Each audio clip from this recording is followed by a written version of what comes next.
With pressure mounting, Aladdin addressed his nation today.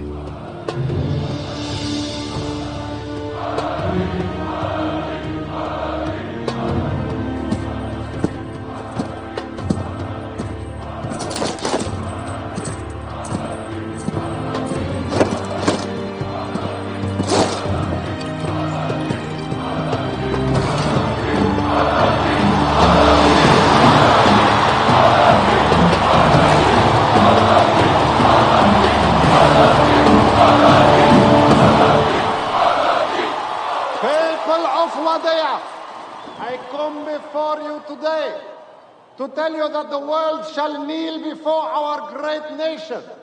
We are 2 months away from enriching weapons-grade uranium to be used for peaceful purposes.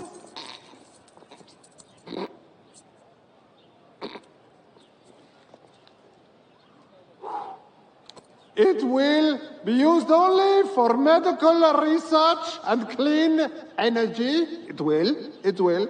And will certainly never be used to attack oh boy.